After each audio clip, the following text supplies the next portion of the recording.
To do science at the poles, not only do you have to be hardy, but so do your instruments, and you might not get them back. Here are two researchers from Woods Hole who are working on a challenging project in this tough environment.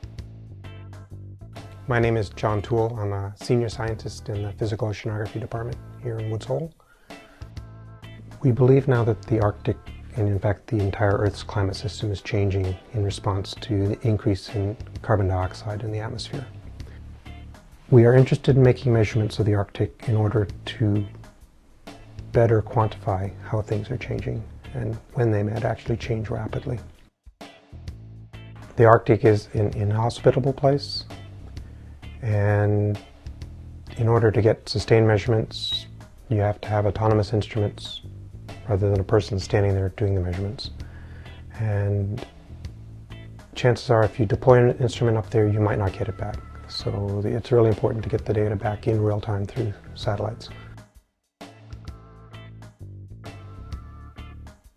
To measure the ocean water without being physically in the Arctic, Dr. Toole uses ice-tethered profilers. These instruments measure properties of the water and are stuck through a hole in the sea ice. From that anchor point, 700 meters of cable dangle into the ocean water.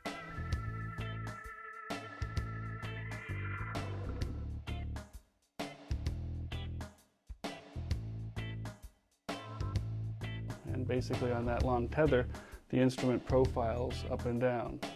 So we have a profiler, which right now is outfit with temperature and conductivity sensors to measure the basic properties of the ocean, temperature and salinity. And these units will actually drift around with the ice flow. And they'll send the data via satellite, actually via cell phone connection back to our laboratory at Woods Hole.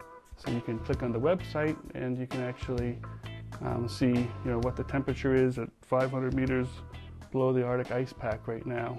Just see what it was a few hours ago by clicking on the website and seeing some of the latest plots that are there.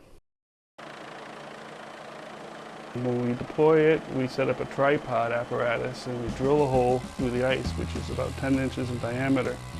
That could basically be done the same way that ice fishermen drill holes in the ice, with the same apparatus, a 10-inch ice auger and a little jiffy motor.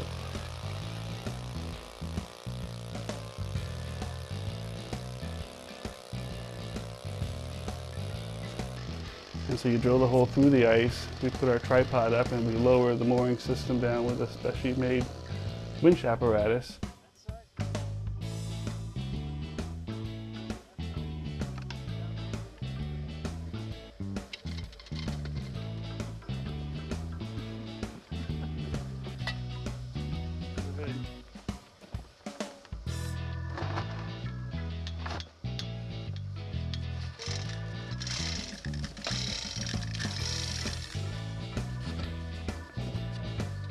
And we envision putting maybe 20 of these systems out in the Arctic, have them simultaneously sending data back at any one time, and they could be distributed over the pack ice in the central Arctic to basically provide a snapshot of the weather of the ocean for at least the next couple of years.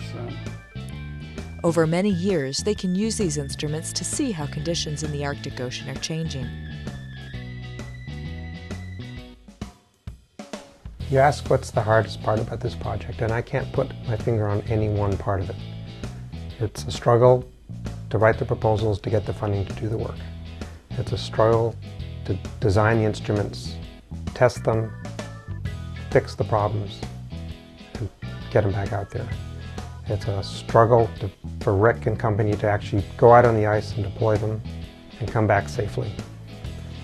And it's a struggle to deal with vendors that are supporting the data links to us to get the data. And it's a struggle to get the data and information out to the public. There's nothing easy. Why do I do it? I am keenly interested in learning how the ocean works.